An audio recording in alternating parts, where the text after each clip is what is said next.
Kita akan segera memulai kegiatan pada pagi hari ini. Bismillahirrahmanirrahim. Assalamualaikum warahmatullahi wabarakatuh. Waalaikumsalam.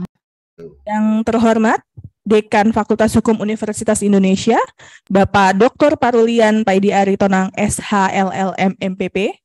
Yang kami hormati, Bapak Yusuf Setiadi Eskom MTI selaku Kasih Pengembangan Sistem SDM.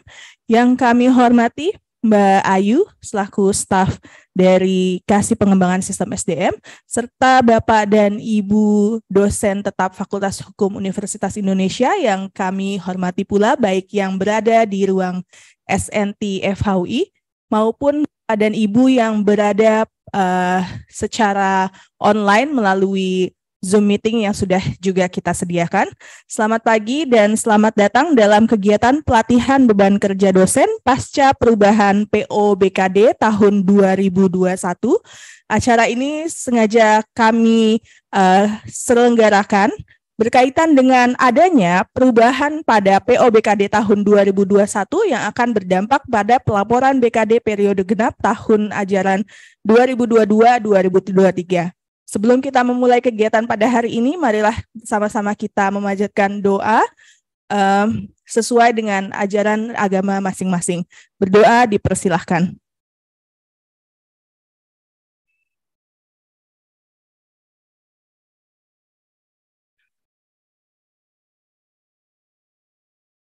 Berdoa selesai. Baiklah, berlanjut ke acara berikutnya, yakni sambutan dan arahan dari Dekan FHUI kepada Bapak Dr. Parulian Aritonang SHLLM MPP. Kami persilahkan. Baik, bismillahirrahmanirrahim. Assalamualaikum warahmatullahi wabarakatuh. Selamat pagi Bapak Ibu semuanya, dosen, para guru besar, doktor, calon profesor, dan juga khususnya narasumber hari ini Pak Yusuf ya, dari SDM UI, terus kemudian Bu Ayu ya, dari SDM, dan sejogjanya ada Bu Yasinta ya, Bu Yasinta, cuman beliau berhalangan karena sakit. Mudah-mudahan beliau cepat sembuh dan juga bisa kerja seperti semula. Bapak Ibu sekalian, amin ya rabbal alamin. Terima kasih atas kehadirannya.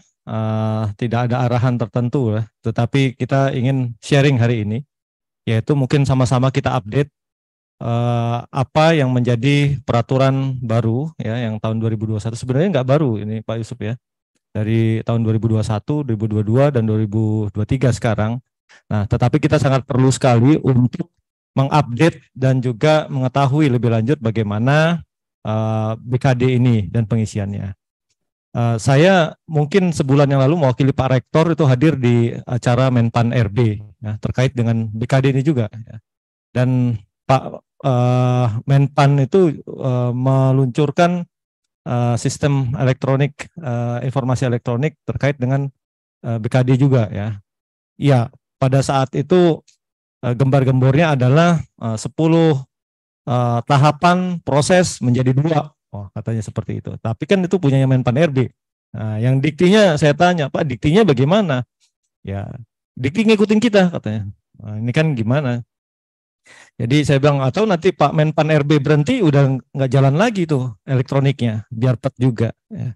Nah, itu juga nanti Mas Yusuf kalau memang sempat itu diluruskan juga itu apa kaitannya dengan yang punya Menpan RB juga, sehingga tidak ada silang sengketa. Menpan RB keluar peraturan ya, terus kemudian keluar sistem juga. Nah, sedangkan Dikti punya sendiri yang mungkin kita hadirkan hari ini kan ada Mas Yusuf juga. Pak Yusuf ini juga salah satu yang diminta Dikti untuk kebetulan untuk merancang ya, mendesain ya, atau memberikan masukan kepada Dikti, sehingga kita bisa memanfaatkan langsung Pak Yusuf ini untuk bertanya secara teknis bagaimana pengelolaan BKD dan apa dampaknya bagi dosen ya, khususnya di UI ini. Nah, yang menjadi pertanyaan besar, saya titipkan nanti bagaimana keselarasannya antara sistem yang di UI dengan yang di Dikti, sehingga kesannya kita selalu hampir diburu-buru ya gitu kan. Mungkin itu tiba-tiba juga dari dikti, nanti perlu diluruskan. Terus kemudian kita harus kesepahaman yang sama.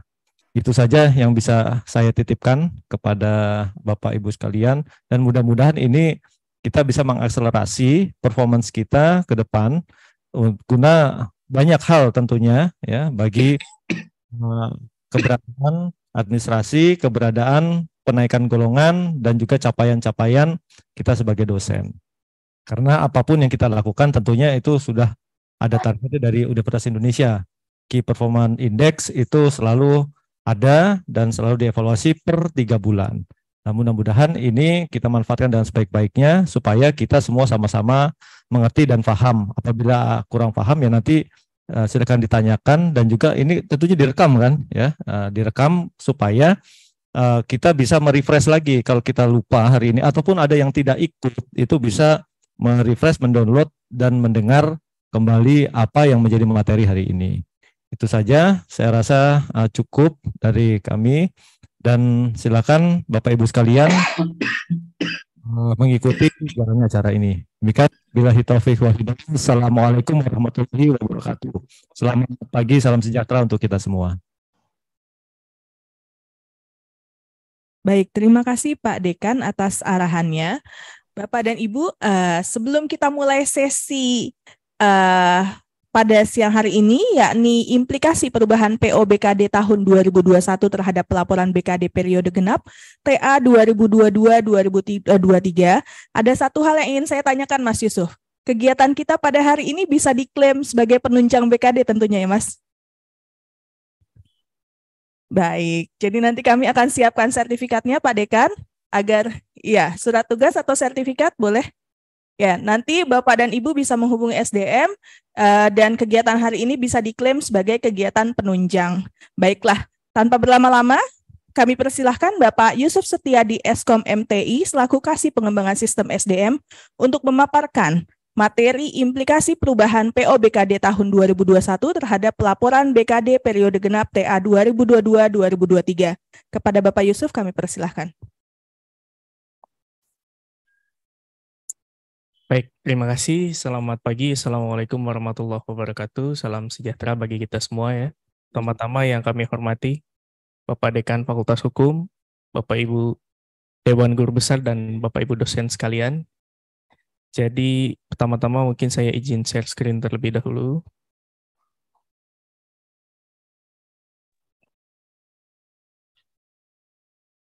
Baik. Jadi seperti yang tadi arahan dari Bapak Dekan, memang hari ini kita akan mencoba sharing ya terkait dengan BKD.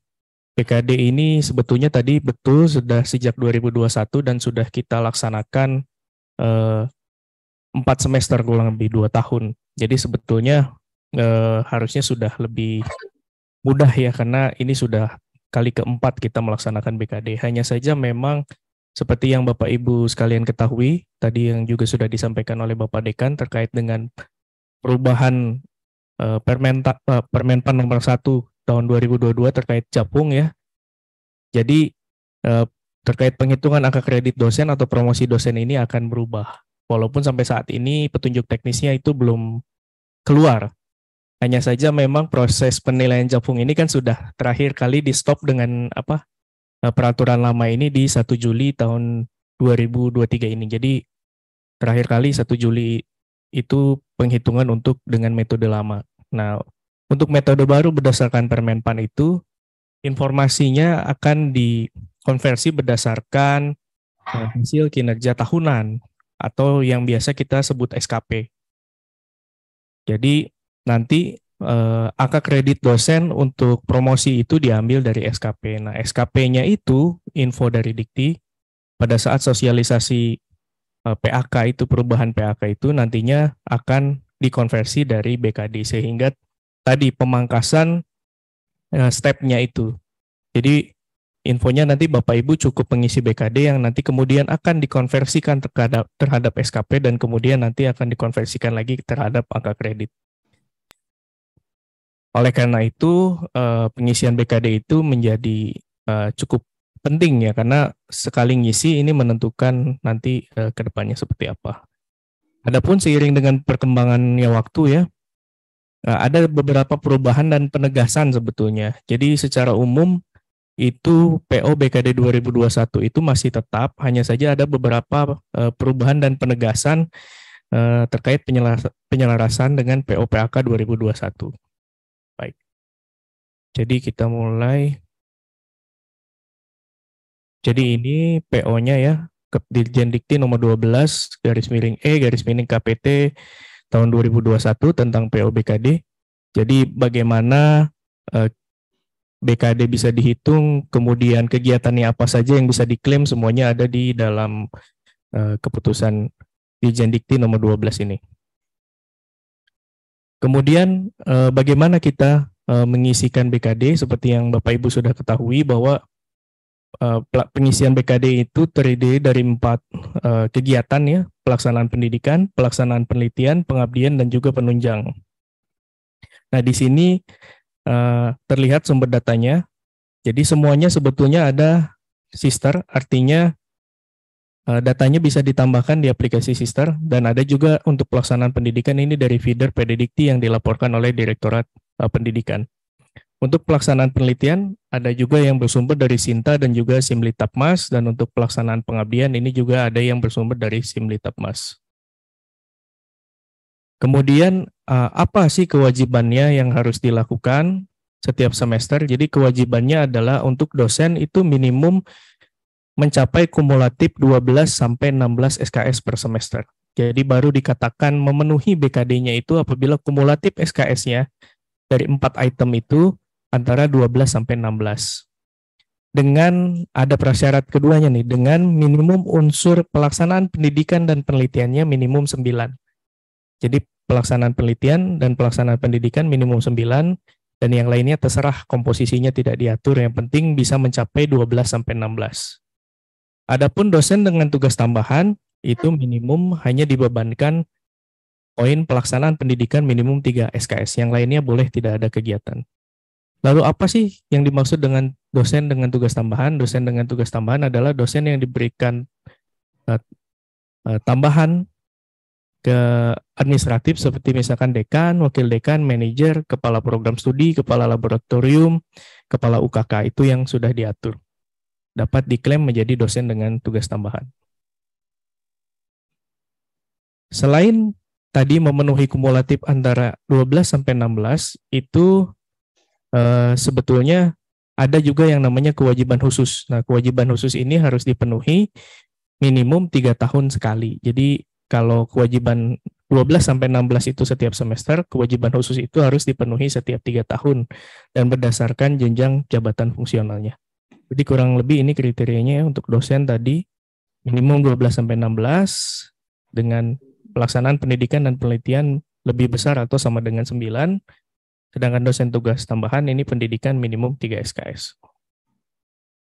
Kemudian ini adalah kewajiban khusus, jadi 1 buku dan 1 karya ilmiah. Lektor juga sama, jadi AA dan lektor ini kewajiban khusus per 3 tahunnya sama, jadi 1 buku atau karya ilmiah. Sedangkan untuk lektor kepala, 3 karya ilmiah yang diterbitkan di jurnal nasional terakreditasi. Kemudian atau 1 karya ilmiah yang diterbitkan di jurnal internasional.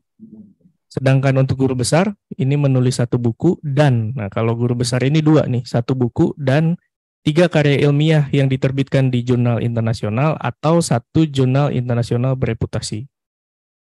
Nah Bapak Ibu, untuk yang 3 ini ya, 3 karya ilmiah, nah ini kewajibannya ditambah, jadi salah satunya harus sebagai penulis utama. Sedangkan kalau yang 1 ini misalkan kalau yang lektor kepala ya, kalau jurnal internasional ini boleh penulis utama atau penulis pendamping. Untuk JIB juga sama, JIB ini boleh sebagai penulis utama atau pendamping. Jadi penulis utama itu bisa first author atau corresponding author. Kemudian apa sih yang berubah terhadap PO 2021 itu? Sebetulnya yang berubah itu ditambahkan kegiatan yang terkait dengan MBKM, yaitu kegiatan pendampingan praktisi mengajar reguler, pendampingan praktisi mengajar insidental. Ini saja sih yang ada perubahannya. Jadi kegiatan MBKM sekarang bisa ditambahkan menjadi beban kerja dosen. Kemudian yang kedua, nah ini adalah penegasan. Jadi diselaraskan dengan POPAK, jadi proceeding internasional bereputasi terindeks Imago dan juga Scopus ini dinilai sama dengan jurnal internasional dan dapat digunakan untuk memenuhi kewajiban khusus untuk LK ataupun GB. Jadi kalau tadi syaratnya kan hanya jurnal internasional, nah sekarang dengan perubahan ini jadi proceeding internasional bereputasi itu dapat disetarakan dengan jurnal internasional. Kemudian, nah ini tadi pengubahannya ya terkait ini.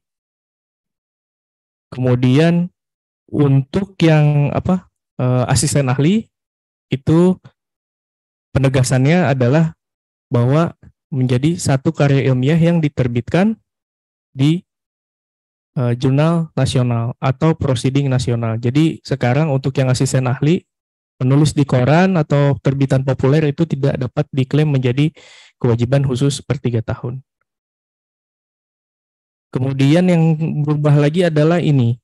Jadi kalau di periode sebelumnya sebetulnya bukan berubah sih, transisinya berakhir. Jadi ketika POBKD 2021 itu terbit, ada transisi 2 tahun, di mana apabila dosen belum memenuhi kewajiban khususnya, maka status simpulan BKD-nya menjadi BM atau belum memenuhi. Sehingga implikasi terhadap tunjangan profesinya itu masih tetap dapat dibayarkan. Nah, sejak tanggal 18 Februari 2023 atau periode BKD yang saat ini kita sedang berjalan, apabila dosen tidak memenuhi kewajiban khususnya, maka statusnya menjadi tidak memenuhi walaupun kumulatifnya antara 12 sampai 16. Sehingga nanti implikasi terhadap pemberian tunjangan profesi dan kehormatannya tidak dapat dibayarkan kembali. Kemudian apa saja sih yang mempengaruhi data diri dosen di Sister terkait dengan BKD? Yang pertama adalah riwayat Japung. Kenapa riwayat Japung berpengaruh? Karena tadi terkait dengan kewajiban khususnya, dan yang kedua adalah status kepegawaian. Ini alur perubahan data dosen ya Bapak Ibu. Jadi memang Sister ini sifatnya adalah self-service, sehingga semua perubahan Bapak Ibu itu harus dilakukan oleh dosen sendiri, kecuali memang perubahan status dari aktif menjadi tugas belajar, atau misalkan sedang cuti penelitian, itu mungkin bisa dilakukan oleh kami di universitas. Sedangkan untuk pendidikan, jabatan, golongan itu harus diajukan oleh Bapak Ibu sekalian. Jadi sifatnya berupa ajuan, jadi dosen mengajukan, nanti perguruan tinggi akan menyetujui, kemudian yang terakhir adalah tingkat kementerian. Kementerian juga harus memvalidasi, baru datanya bisa berubah. Kurang lebih seperti itu Bapak Ibu. Berikut ini rubrik BKD ya, mulai dari pelaksanaan pendidikan. Jadi di sini pelaksanaan pendidikan ini ada 14 item, mulai dari pelaksanaan perkuliahan, membimbing seminar, membimbing KKN, membimbing dan ikut membimbing menghasilkan disertasi, tesis, skripsi, bertugas sebagai penguji, membina kegiatan mahasiswa di bidang akademik, mengembangkan program kuliah, tatap muka, daring, atau pembelajaran. Ini termasuk di dalamnya BRP. Jadi Bapak Ibu apabila membuat BRP ini bisa diklaim nih di bagian poin pengajaran. Kemudian membuat bahan ajar atau modul, ini juga bisa diklaim. Menyampaikan orasi ilmiah di tingkat perguruan tinggi, menduduki jabatan pimpinan tinggi sesuai tupoksi, kemudian membimbing dosen yang mempunyai jabatan akademik lebih rendah, ini juga bisa diklaim. Melaksanakan kegiatan data sharing atau pencangkokan. Jadi data sharing itu apabila Bapak Ibu diminta narasumber misalkan oleh Uncen. Nah ini bisa disebut sebagai kegiatan data sharing. Kalau pencangkokan itu biasanya kita yang belajar, misalkan UI belajar ke NUS, ini dikategorikan sebagai pencangkokan. Kemudian yang ke-13 melaksanakan kegiatan pendampingan mahasiswa di luar institusi atau MBKM. Kemudian di poin C ada ada menghasilkan karya sesuai bidangnya, mulai dari jurnal, proceeding, buku, dan lainnya. Nomor 2, menghasilkan penelitian yang didiseminasikan. Nah ini yang proceeding, mohon maaf tadi jurnal, buku, itu ada di karya ilmiah. Kemudian hasil penelitian atau pemikiran atau kerjasama industri termasuk penelitian penugasan dari kementerian yang tidak dipublikasikan. Nah ini Bapak Ibu apabila ada kerjasama misalkan antara FHUI dengan swasta atau lembaga pemerintahan, melakukan sebuah kajian. Nah, ini laporan kajiannya ini bisa dimasukkan di dalam poin 3. Jadi hasil penelitian atau kerjasama industri yang tidak dipublikasikan. Nomor 4, menerjemahkan atau menyadur buku. Nomor 5, mengedit atau menyunting karya ilmiah dalam bentuk buku yang diterbitkan. Nomor 6, membuat rancangan pada karya teknologi yang dipatenkan. Nomor 7, menghasilkan karya inovatif atau karya teknologi karya tepat guna. Nomor 8, menghasilkan rumusan kebijakan yang monumental dalam bentuk arahan atau kertas kebijakan. Nomor 9, membuat rancangan karya teknologi yang tidak dipatenkan tetapi telah dipresentasikan dalam forum yang teragenda. Kemudian pelaksanaan Pengmas, di sini ada 7, menduduki jabatan pimpinan tinggi. Nah, menduduki JPT ini sebetulnya di kementerian ya, seperti Dirjen, Direktur, Sekretaris Jenderal. Nah, ini dapat diklaim setelah masanya berakhir, karena ketika menduduki jabatan itu sebetulnya kan statusnya sedang dibebaskan sebagai dosen, sehingga kewajiban BKD-nya kan tidak perlu melaporkan. Nah, nanti setelah kembali, ditugaskan kembali, nah ini kegiatannya sebagai jabatan pimpinan tinggi itu bisa diklaim ke dalam BKD-nya. Nomor 2, melaksanakan pengembangan hasil pendidikan dan penelitian yang dimanfaatkan oleh masyarakat dan industri. Yang nomor 3, memberikan latihan atau penyuluhan. Nomor 4, memberikan pelayanan kepada masyarakat. Nomor 5, membuat atau menulis karya pengabdian masyarakat. Nomor 6, hasil kegiatan Pengmas yang dipublikasikan pada sebuah jurnal. Yang 7, berperan aktif dalam pengelolaan jurnal ilmiah. Kemudian yang terakhir ini di bagian penunjang, menjadi anggota dan panitia pada perguruan tinggi, menjadi panitia atau badan pada lembaga pemerintah, menjadi anggota organisasi profesi, mewakili perguruan tinggi, menjadi anggota delegasi, berperan aktif dalam pertemuan ilmiah, mendapatkan tanda jasa atau penghargaan, menulis buku SLTA ke bawah, mempunyai prestasi bidang olahraga atau humaniora, dan yang terakhir adalah keanggotaan dalam tim layanan pendidikan tinggi seperti tim BKD, tim PAK, tim Serdos, dan lainnya. Misalkan asesor Banpet dan lain itu bisa dimasukkan ke bagian penunjang nomor 10. Kemudian pengisiannya sepertinya sudah cukup familiar ya, Bapak Ibu bisa akses ke laman Sister. Sekarang diakses di sister.ui.ac.id. Namun nanti di bulan Agustus ini sistemnya akan ada perubahan. Jadi tidak ada lagi Sister UI. Jadi sisternya tetap sama, hanya aksesnya langsung ke kementerian. Jadi kalau sekarang kan Sister UI, nanti aksesnya Bapak Ibu akan langsung ke Sister Kemendikbud. Jadi nanti setelah bulan Agustus, itu aksesnya semuanya penuh langsung ke kementerian. Tidak lagi akses ke UI. Nanti kami akan melakukan sosialisasi kembali.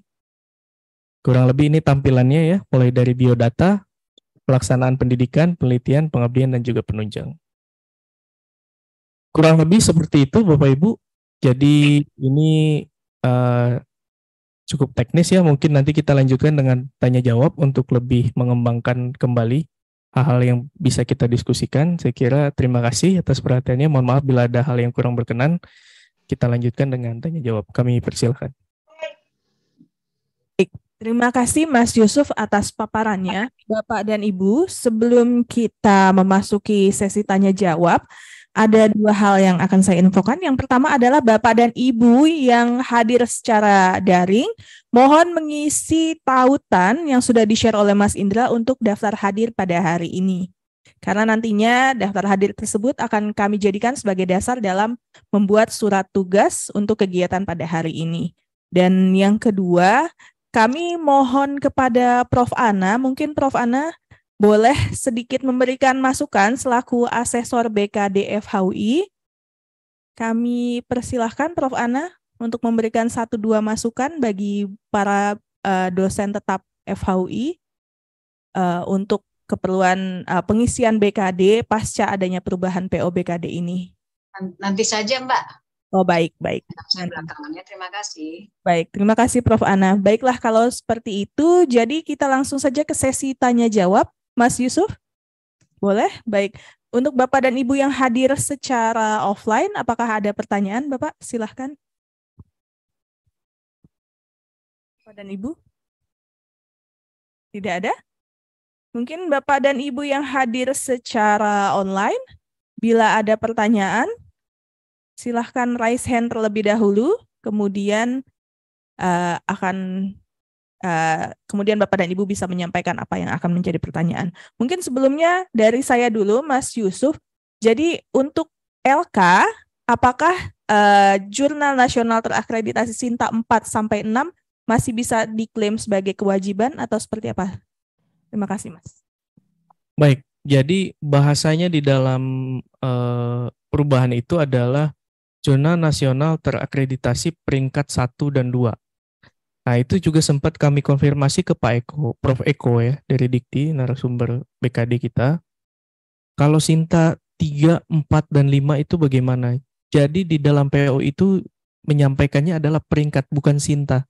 Bisa jadi Sinta 3 itu masuk ke dalam peringkat 1 dan 2. Jadi bukan Sintanya, tapi dilihat di peringkatnya.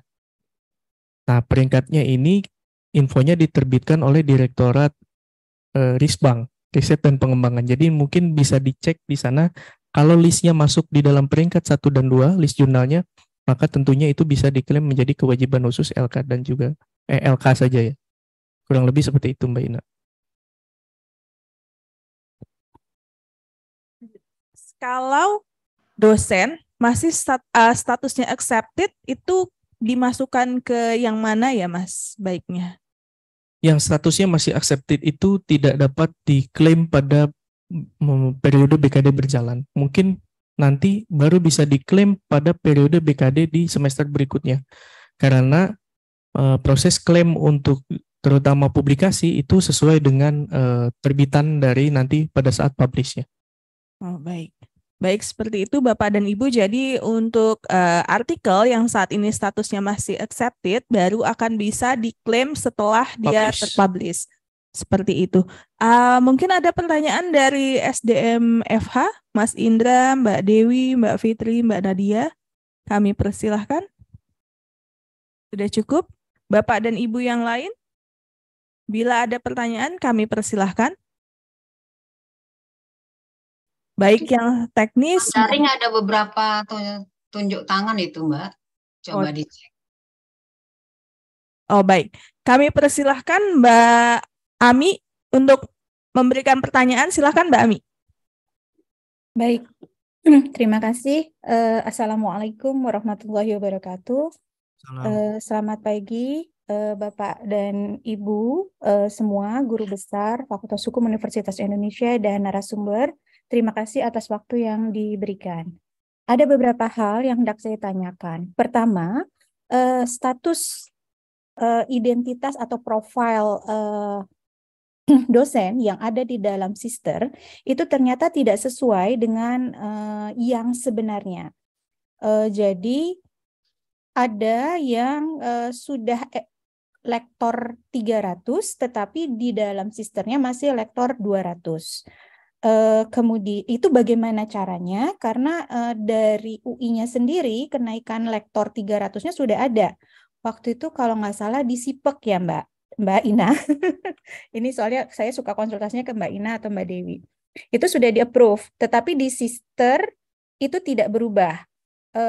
Apakah ketidaksamaan data terkait dosen tersebut menjadi masalah atau tidak masalah? Karena secara legal sebenarnya itu bermasalah. Itu satu. Kemudian yang kedua, terkait kewajiban khusus, bagaimana kalau ternyata jurnal tersebut sedang ada masalah? Kita tahu bahwa di universitas ini ada beberapa jurnal yang kabarnya kena hack gitu ya, sehingga tidak dapat diakses oleh umum. Nah, namun filenya itu ada. Nah, dalam beberapa kesempatan ada yang kemudian bisa mendapatkan file data tersebut dari pengelola jurnal. Kemudian dimasukkan ke dalam sisternya. Dan ketika dilihat di kewajiban khusus, itu posisinya jadi belum ada bukti. Nah, bagaimana prosedur memasukkan penambahan bukti terkait entah itu tugas tambahan, entah itu karya tulis yang sudah dipublikasi dan lain sebagainya. Demikian Bapak, terima kasih. Baik, terima kasih Bu Ami. Saya izin jawab satu persatu ya Bapak Ibu supaya tidak terlupa. Baik, pertanyaan pertama tadi terkait profil dosen yang tidak sesuai apakah bermasalah. Sebetulnya untuk kewajiban khusus itu yang menjadi permasalahan itu apabila terjadi perubahan japungnya. Jadi misalkan dari lektor ke lektor kepala itu yang sangat bermasalah. Namun baiknya memang datanya harus disesuaikan, jadi harus sama dengan kondisi semula supaya apabila ada kebutuhan lain di luar BKD itu menjadi sesuai. Jadi tadi kalau 200 ke 300 itu sebetulnya kewajiban khususnya masih sama saja, tetap masuk ke dalam kategori lektor.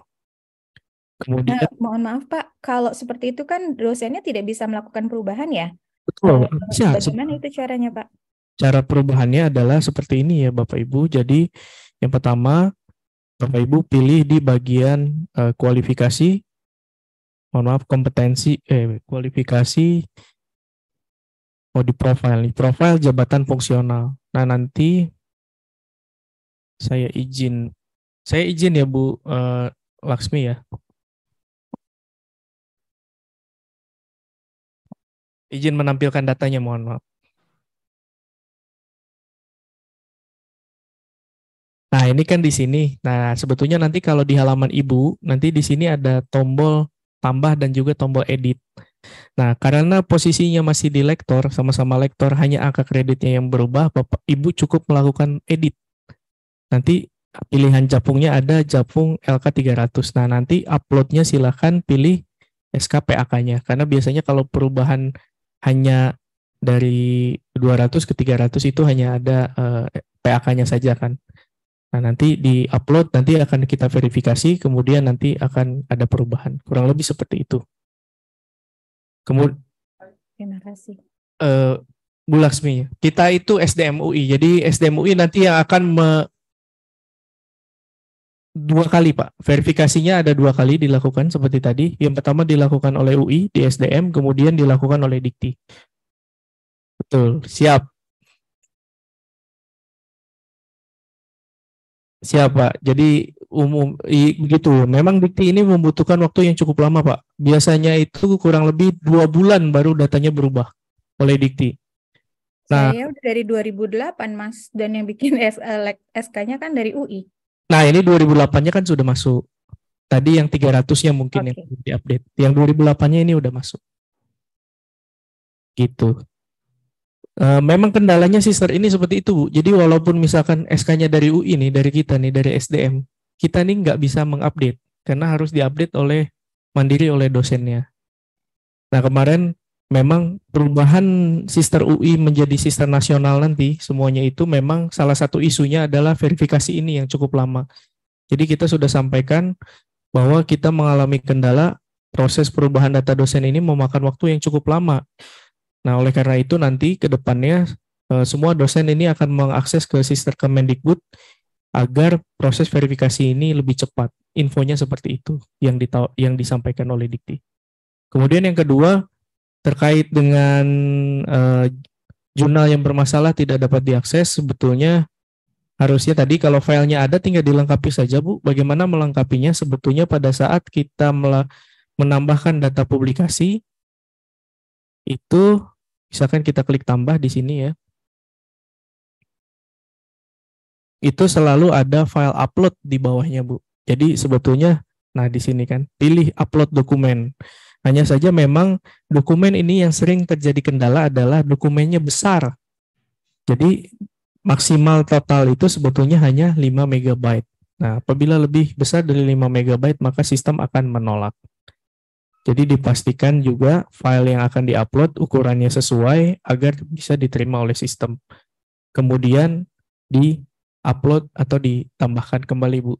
Nah, kemudian bagaimana caranya kalau sudah masuk di layanan BKD? Nah, Ibu hapus dulu data sebelumnya di layanan BKD, kemudian tarik kinerja kembali.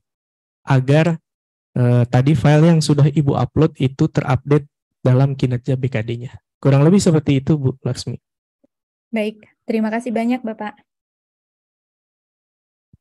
Baik, terima kasih Mbak Ami. Yang berikutnya kami persilahkan Mbak Yeni Salma untuk menyampaikan pertanyaannya.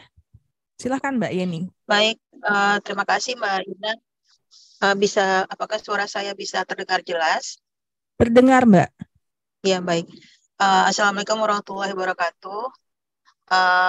Bapak Yusuf, saya mohon izin bertanya terkait tadi yang disampaikan mengenai MBKM ketika dosen menjadi pembimbing praktisi mengajar atau mengajar praktisi ya, Pak? Ya,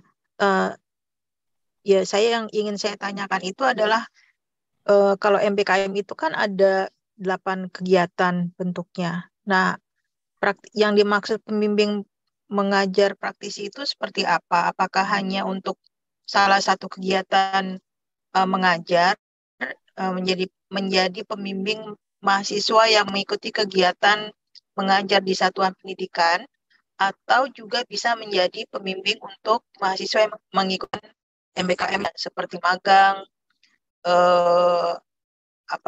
pertukaran pelajar, riset dan sebagainya.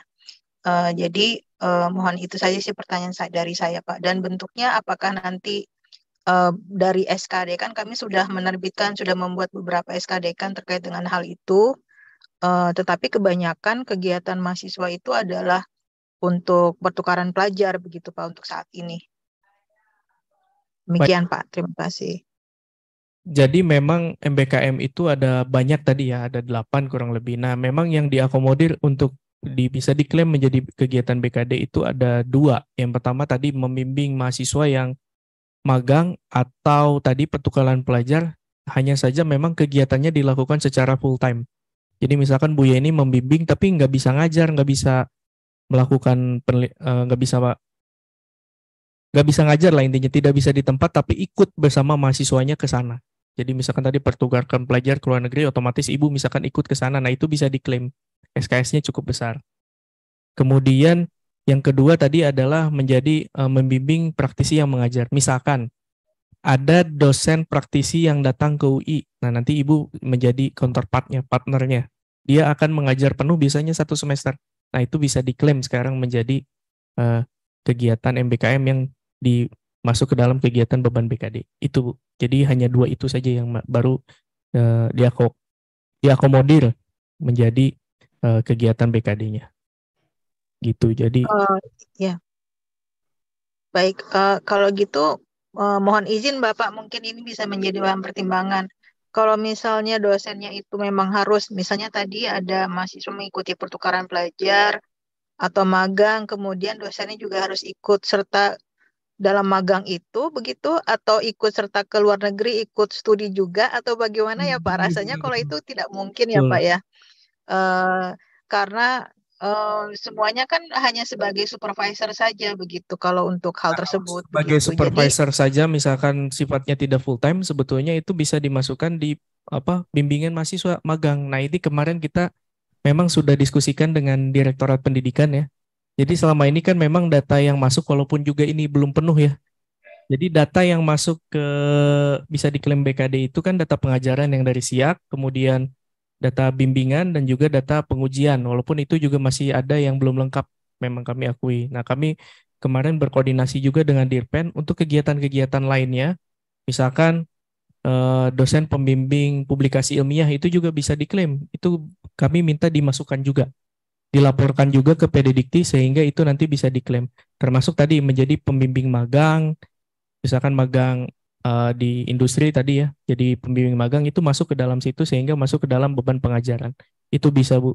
Yang penting datanya nanti diregisterkan saja di SIAK, karena biasanya Direktorat Pendidikan itu akan mengambil datanya berdasarkan data yang ada di SIAK. Gitu kurang lebih Bu. Oh iya Pak, baik Pak. Artinya kami juga memberikan penghargaan karena kan untuk kegiatan MBKM itu dari diktinya mewajibkan harus ada pembimbingnya ya Pak ya.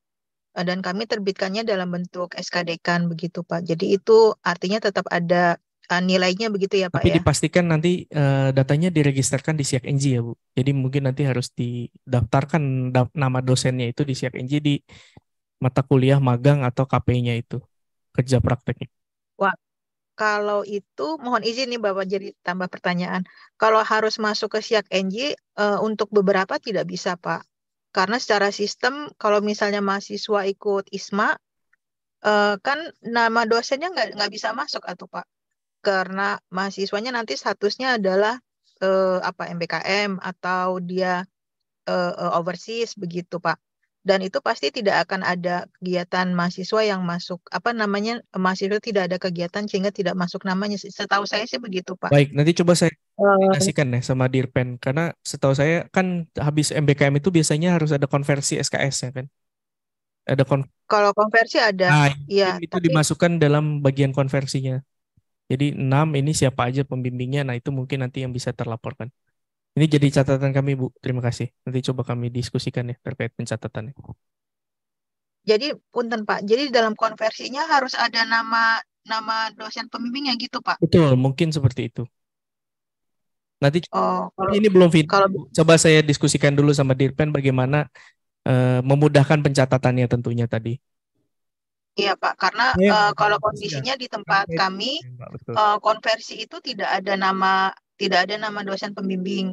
Kalau misalnya memang harus dimasukkan ke dalam SK transfer kredit itu nanti kami akan ubah begitu Pak bentuk SK dekannya. Jadi selama ini pembimbing itu hanya sebagai SK dekan pembimbing kegiatan magang misalnya atau kegiatan pertukaran pelajar. Itu saja sih Pak. Baik. Terima kasih Bapak. Yap. Baik, terima kasih Mbak Yeni. Mas Yusuf, artinya untuk bagian pendidikan itu harus terregister melalui SIAK NG semuanya? Betul. Hampir pasti semuanya. Jadi kalau membimbing mahasiswa partnya ya, ada melibatkan mahasiswa, itu pasti datanya harus terregister dari SIAK. Baik, berarti selama tidak terregister atau tidak tertarik di sister, belum bisa diklaim, seperti itu Mas? Betul. Baik, seperti itu Bapak dan Ibu. Jadi untuk kegiatan-kegiatan yang masuk dalam bagian pendidikan, memang kita tidak bisa submit manual ya Mas Yusuf ya? Kecuali memang tidak melibatkan mahasiswa. Misalkan tadi bahan ajar, kalau bahan ajar bisa tuh. Bapak Ibu bikin modul, bikin BRP itu bisa diklaim. Yang kedua tadi data sharing. Misalkan jadi narasumber di Uncen atau misalkan yang sekarang paling banyak itu kita ke Untirta misalkan. Nah itu bisa Bapak Ibu tambahkan di bagian data sharing. Orasi ilmiah juga bisa, pembimbing dosen bisa, tugas tambahan bisa. Jadi kalau melibatkan mahasiswa, maka memang harus terregisterkan dulu di bagian pendidikan. Jadi diregisterkannya bersama-sama dengan mahasiswa. Itu baru bisa diklaim. Gitu. Baik, terima kasih Mas Yusuf. Kemudian kita berlanjut ke penanya berikutnya. Ada Mbak Rauli Anita Valentina. Kami persilahkan Mbak Valen. Ya, terima kasih Mbak Ina. Izin Pak Yusuf, izin Bapak Ibu sekalian. Pak Yusuf, ini saya kebetulan diminta oleh Universitas Pendidikan Nasional Veteran untuk membantu memberikan pengajaran di tempat mereka. Hal apa atau dokumen apa yang perlu saya mintakan ke mereka untuk itu kemudian bisa dihitung di dalam BKD. Dan kemudian kalau untuk perhitungan nilainya itu kita kan tadi kalau saya tidak salah dalam beberapa hal itu ada nilai yang berkisar gitu ya antara misalnya 5 sampai 10 atau misalnya sekian sampai sekian. Nah, ini kita tahu dengan tepat berapa nilainya itu ditentukan oleh apa dan bagaimana mengetahuinya. Terima kasih Pak Yusuf.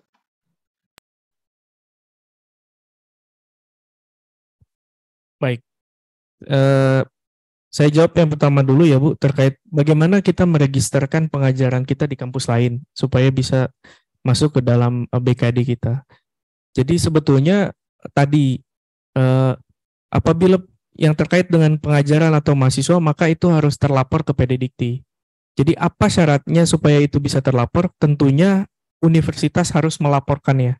Jadi kalau Ibu misalkan Bapak Ibu diminta mengajar di universitas lain, maka universitas tersebut harus melaporkan kegiatan pengajaran Ibu ke PDDikti.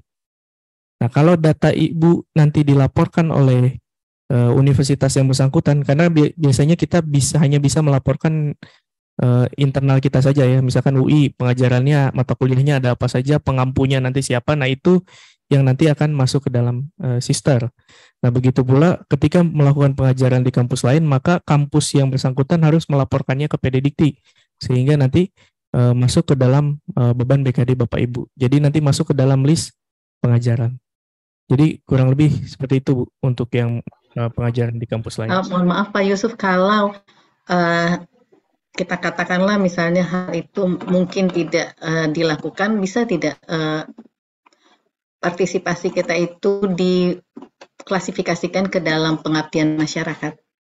Bisa dalam kategori pengmas, mungkin bisa pengmas atau penunjang ya. Nanti saya kurang ini. Tadi nanti coba nanti kita lihat bersama-sama kegiatan yang paling mendekati ya. Mungkin bisa pengmas atau juga bisa ke penunjang. Kemudian bagaimana kita bisa mengetahui berapa, tadi kan kisaran ya Bu ya, berapa sih persisnya SKS terhadap kegiatan tertentu. Sebetulnya ini udah ada di rubrik BKD Bu, tadi sebetulnya banyak diringkas ya. Nah kurang lebih seperti ini, misalkan pelaksanaan pendidikan formal ini untuk yang tubel ya, jadi SKS-nya langsung diakui 12 SKS, jadi langsung terpenuhi. Kemudian melaksanakan prajab, ini 2 SKS. Melaksanakan pendidikan perkuliahan nih, tiap semesternya ya 1 SKS. Dengan rumus, misalkan jumlah SKS dibagi dengan pertemuan real. Jadi kalau mata kuliahnya ada 3 SKS, Ibu mengampu 16 pertemuan, maka 16 dibagi 16 kali 3 SKS. Jadi dia dapat 3 SKS. Nah ini kegiatan pelaksanaan membimbing seminar, ini 1 SKS setiap semester. Membimbing KKN, ini 3. Kemudian yang tadi, membimbing disertasi setiap mahasiswa 1,33. Membimbing tesis 1, pembimbing skripsi 0,5, tugas akhir 0,5. Kalau dia sifatnya pembimbing utama. Kalau pembimbing pendamping, misalkan disertasi 1, tesis 0,75. Jadi ini semuanya sudah ada sih. Hanya memang kembali lagi tergantung peran, terutama bagian publikasi. Misalkan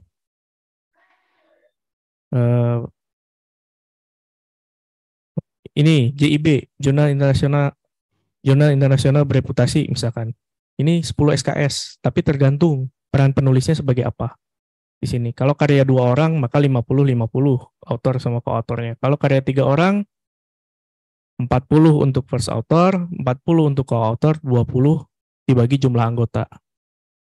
Jadi kalau misalkan first author sama co-authornya sama, berarti 60-40. 60 untuk first authornya, 40 dibagi jumlah anggota. Jadi berlaku proporsi untuk semua kegiatan yang dilakukan bersamaan dengan tim. Kurang lebih seperti itu, Bu. Baik, terima kasih Pak Yusuf. Baik, terima kasih Mbak Velen. Berikutnya Pak Hadi Purnama, silahkan Pak. Ya, terima kasih Mbak. Selamat pagi Pak Yusuf. Pak Yusuf, ini ada beberapa hal ya terkait dengan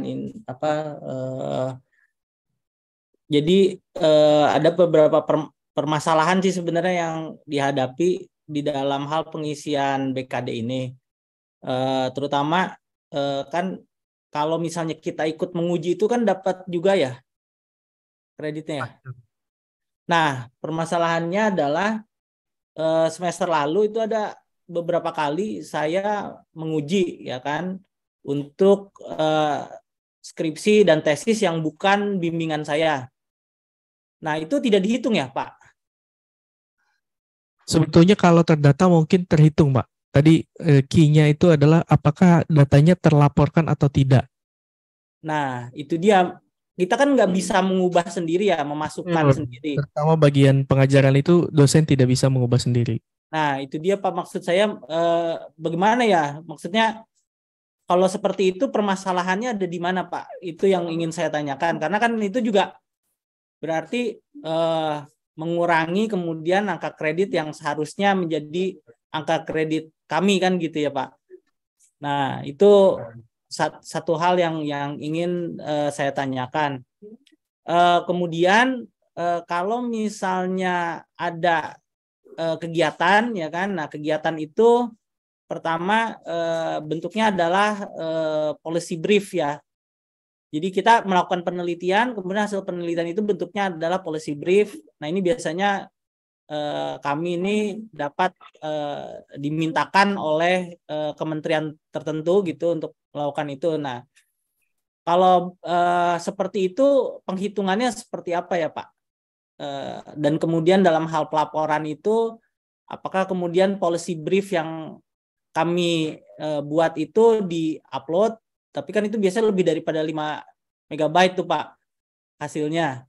Dan ada beberapa hal juga mungkin policy brief itu juga sebagian isinya juga karena buat untuk pemerintah dan biasanya digunakan sebagai dasar pertimbangan oleh pemerintah untuk pembuatan kebijakan. Nah, itu kan ada beberapa hal yang sebenarnya isinya itu mungkin agak sedikit konfidensial Pak gitu. Nah, itu seperti apa Pak? Apakah itu bisa masuk dalam penghitungan atau tidak? Mungkin itu Pak pertanyaan dari saya Pak Yusuf. Terima kasih. Baik, terima kasih Pak. Coba yang pertama tadi terkait dengan pengujian ya Pak. Tadi memang kami akui untuk pengujian itu memang masih agak sedikit belum lengkap ya Pak. Nah ini memang yang sedang kami usahakan dengan Dirpen, karena sebetulnya untuk pelaporan kegiatan yang berkaitan dengan transaksi akademik kemahasiswaan itu dilaporkan oleh Direktorat Pendidikan. Namun memang di BKD pun sama seperti halnya di PAK itu memang ada batas kewajaran ya Pak. Jadi kalau menguji 20 per semester itu juga tidak. Jadi memang ada proporsinya.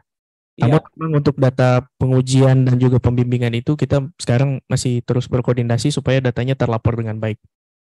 Jadi nah kalau berkaitan dengan itu kan itu udah terlewat tuh Mas. Berarti nggak masuk penghitungan ya kalau seperti itu ya. Jadi kegiatan yang sudah terlewat itu nggak bisa diklaim kembali. Berarti sia-sia dong ya Mas ya, berarti pekerjaan kita ya. Sia-sia mungkin ya Pak ya. Tidak terhitung karena sebetulnya nanti kan metode konversinya itu kalau sudah memenuhi itu, jadi nanti kan sama seperti SKP, di atas ekspektasi, sesuai ekspektasi atau di bawah ekspektasi. Jadi selama masih dalam kategori misalkan di atas ekspektasi, mau nilainya 10, 100, 1000 itu sebetulnya kategorinya di atas ekspektasi. Jadi simplifikasinya seperti itu Pak nanti ke depannya. Iya, jadi berarti nggak bisa berlaku mundur gitu kan ya? Betul, untuk klaim BKD-nya. Terus yang kedua tadi terkait dengan policy brief itu sebetulnya di PO-nya Pak. Jadi di bagian penelitian poin ke-8. Iya. Ini ada nih rumusan kebijakan yang monumental dalam bentuk arahan atau kertas kerja dalam kurung policy brief atau policy paper. Kalau tingkat nasional ini SKS-nya besar juga nih 3,75. Kalau tingkat internasional poinnya 5. Lalu bagaimana kalau dalamnya konfidensial? Yang penting mungkin ada halaman depan yang memuat nama Bapak, kemudian ada surat tugas, dilengkapi juga surat tugas, supaya nanti lebih mudah dinilai oleh asesor. Mungkin nanti Prof. Ana bisa menyampaikan juga nih gimana supaya tetap bisa diterima oleh asesor kalau nanti isinya ada bagian-bagian yang konfidensial. Itu kurang lebih. Oke. Terima kasih Pak Yusuf. Baik Pak, sama-sama Pak. Baik, yang tadi sudah raise hand, Mbak Weni, apakah jadi bertanya? Kami persilahkan Mbak Weni. Tidak jadi Mbak Ina. Baik, terima kasih Mbak Weni. Mas Yusuf, ada pertanyaan dari Prof. Yeti di kolom chat, Mas.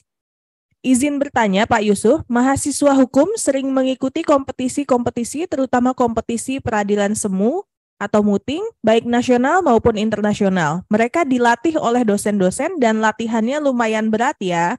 Kalau untuk internasional, apakah bagi dosen pelatih atau pembimbing tersebut kegiatan ini dapat diklaim? Terima kasih. Izin Prof, mohon maaf ini kalau terkait dengan kompetisi ini memang bisa didaftarkan kalau mahasiswanya juara. Kemudian pertanyaan berikutnya dari Bapak Heru Susetyo. Izin bertanya Pak Yusuf, kalau membimbing disertasi dan tesisnya di fakultas lain selain di FH, namun masih di UI, apakah perhitungannya sama? Lalu apabila membimbing tugas akhir di universitas lain non-UI, kategorinya seperti apa? Terima kasih. Untuk yang di UI sama saja Pak Heru, jadi yang penting tadi terregisterkan ya.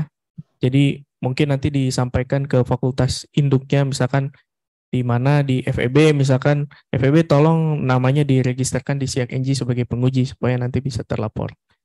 Kemudian untuk yang di universitas lain juga sama sih Pak. Jadi harusnya di universitas tersebut juga meregisterkan dan melaporkan kegiatan tersebut sehingga bisa terlapor.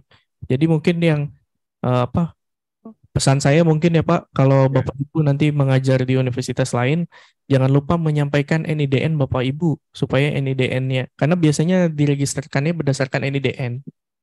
Nah, nanti dilaporkannya Dikti. PD Dikti itu taunya NIDN. Jadi jangan lupa menyampaikan NIDN dan kemudian dilaporkan.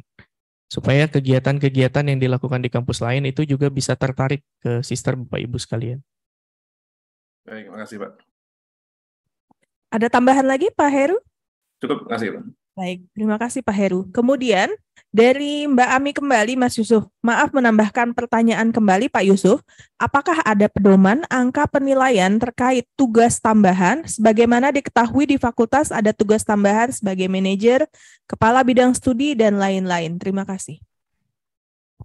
Ada sih, kita ada SK Rektor terkait BKD. Nah, di dalamnya ada SKS-nya. Coba saya cari sebentar ya. Mohon dapat di-share ya, Mas. Ya, nanti kita share. Ya, itu sudah ada, Mbak Ina. Artinya rektor berapa SKS, dekan berapa SKS, sampai kalau nggak salah di BITS 2 itu, Kabis 2 sampai sekretaris BITS 2 itu. Sampai di situ kalau nggak salah. Manajer-manajer ada lagi. Tapi setiap jabatan itu memang mengandung SKS. Walaupun nilainya beda-beda ya. Ada itu. Nggak usah dicari Mas Yusuf, kasihan. Kalian lihat sendiri aja. Ya, sebetulnya kalau di PO ini ada, cuman memang belum lengkap di UI. Kita sebetulnya ada apa? Ada menerbitkan SK Rektor juga untuk apa konversinya ya. Seperti karena kan kalau di PO itu nggak ada manajer kayak gitu ya. Manajer, kemudian kepala UKK itu nggak masuk. Tapi kalau di PO ini hanya untuk dekan, rektor ini ada sebentar nih.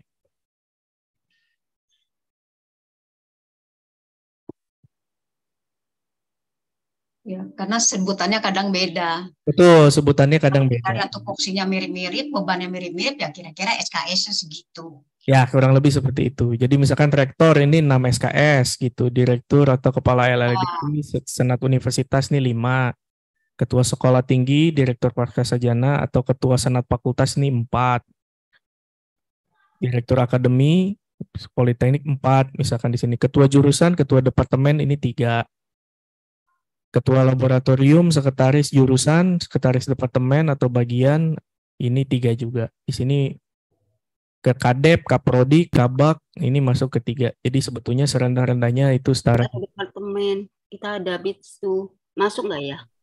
BITS tuh mungkin ini masuk ke dalam kategori 6 ini kan. Sekretaris jurusan, departemen, atau bagian. Jadi 3 SKS bisa diklaim. Maaf Pak Yusuf, yang dimaksud dengan surat tugas pimpinan perguruan tinggi ini apakah rektor atau cukup dekan? Terima kasih. Rektor bisa dekan. Baik, terima kasih. Ya. Sebetulnya notes-nya untuk yang tugas tambahan itu yang penting itu terdaftar di dalam strukturnya. Misalkan kalau di struktur fakultas misalkan terendahnya misal tadi sampai Kabitsu, maka Kabitsu itu bisa diklaim sebagai dosen dengan tugas tambahan. Sebetulnya dosen dengan tugas tambahan itu SKS-nya cukup ini ya. Tidak terlalu besar, jadi hanya pengajaran 3 SKS, yang lainnya boleh kosong. Baik, terima kasih Mas Yusuf. Bapak dan Ibu, apakah ada lagi yang ingin bertanya? Silahkan Bapak ABC. Ya, terima kasih Bu Ina. Pak Yusuf, saya ingin tanya, itu kan di pendidikan ada buku ya? Di penelitian juga ada buku. Nah, bedanya apa tuh buku yang di pendidikan sama buku yang di penelitian? Kalau di penelitian ada 2 kalau nggak salah ya, monograf sama referensi. Nah, itu juga bedanya apa? Makasih. Baik, Pak. Jadi kalau yang di bagian pendidikan itu adalah buku ajar. Biasanya memang spesifik buku ajar misalkan terkait mata kuliah apa gitu atau bidangnya apa gitu, Pak. Biasanya memang menjadi rujukan pada saat kegiatan pengajaran. Kalau buku kalau di yang bagian penelitian itu ada 2 ya, monograf dan juga buku referensi gitu. Nah, bedanya monograf dan referensi saya takut nggak sesuai. Mungkin Prof Ana nih bisa bantu nih. Bedanya monograf, referensi dan juga buku ajar nih Prof Ana. Buku ajar kan memang dipakai dalam BRP, dalam SAF ya. Ya. Kalau monograf, Prof. Ana?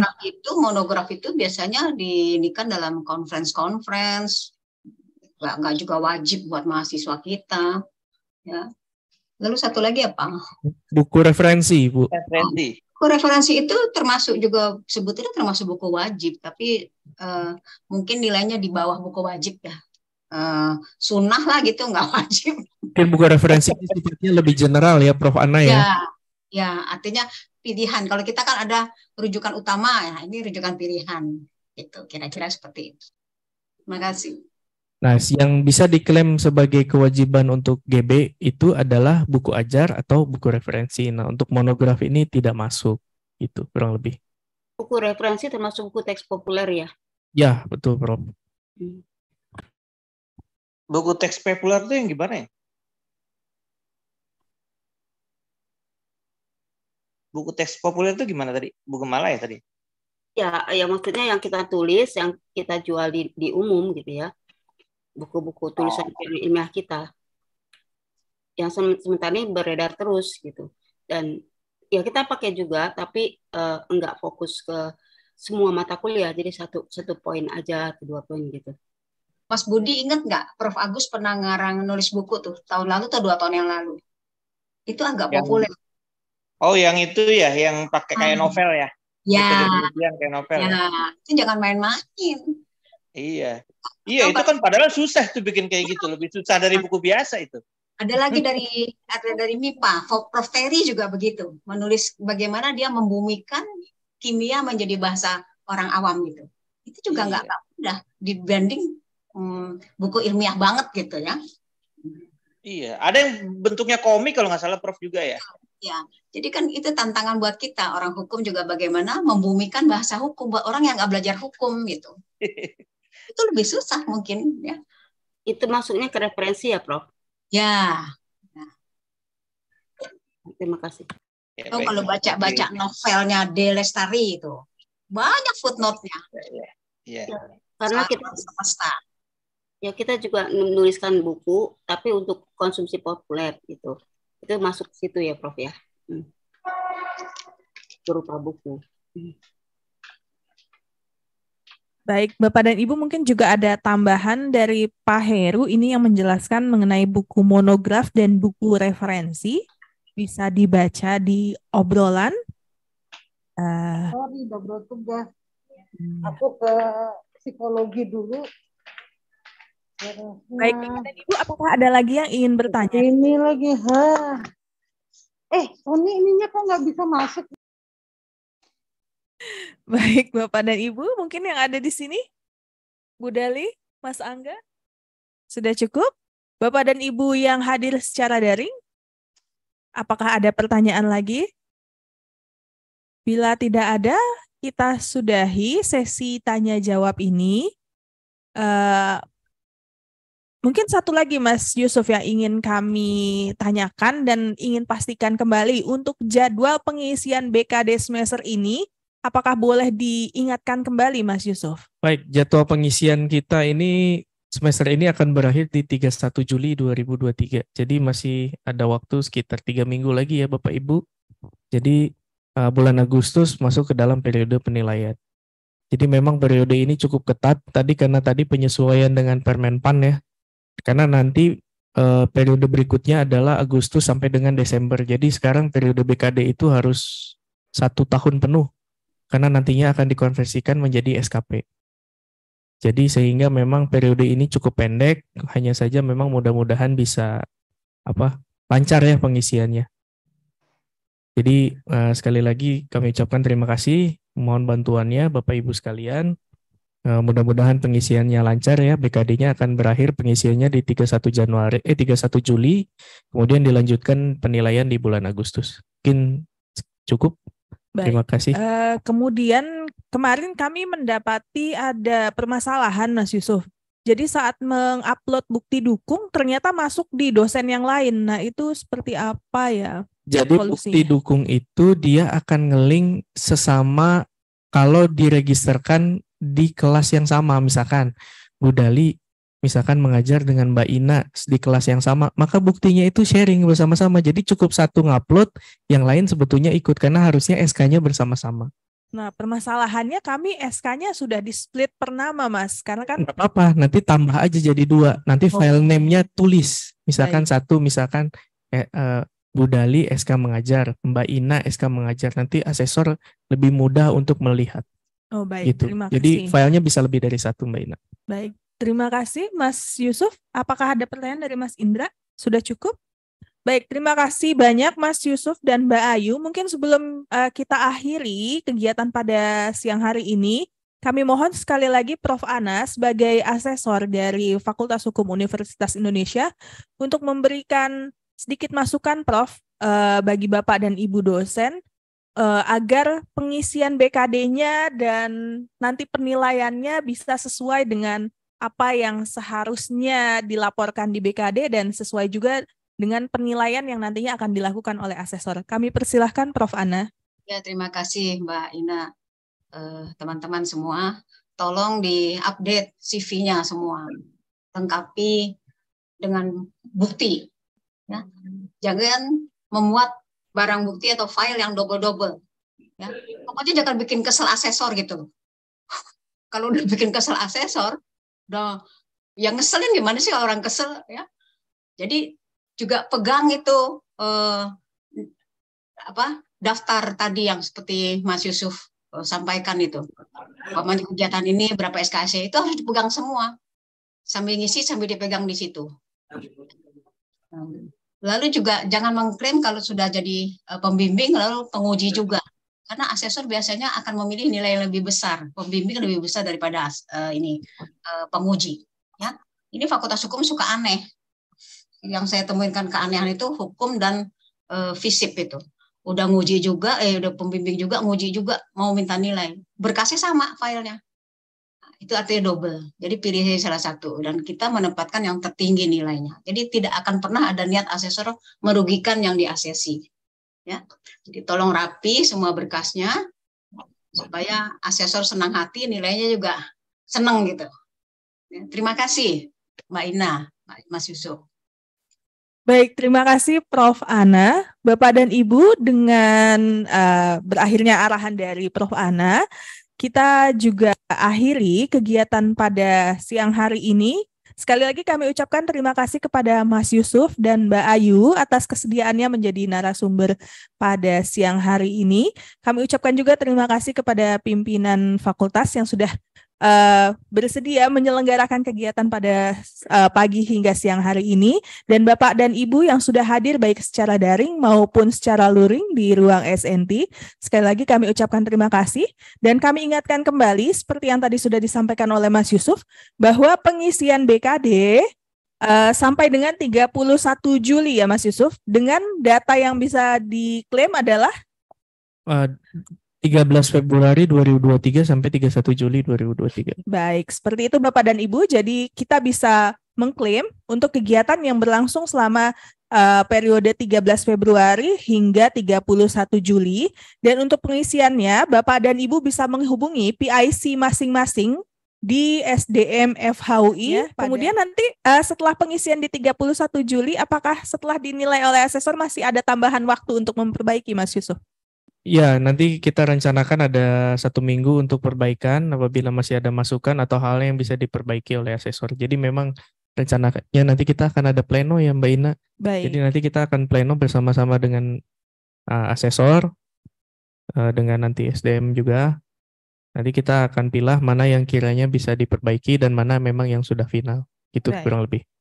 Baik, terima kasih Mas Yusuf, Prof. Ana, Bapak dan Ibu. Dengan demikian berakhirlah kegiatan pada siang hari ini. Sekali lagi kami ucapkan terima kasih dan mohon maaf apabila dalam penyelenggaraan kegiatan pada pagi hingga siang hari ini terdapat hal-hal yang kurang berkenan. Wabillahi taufiq wal hidayah. Wassalamualaikum warahmatullahi wabarakatuh. Waalaikumsalam.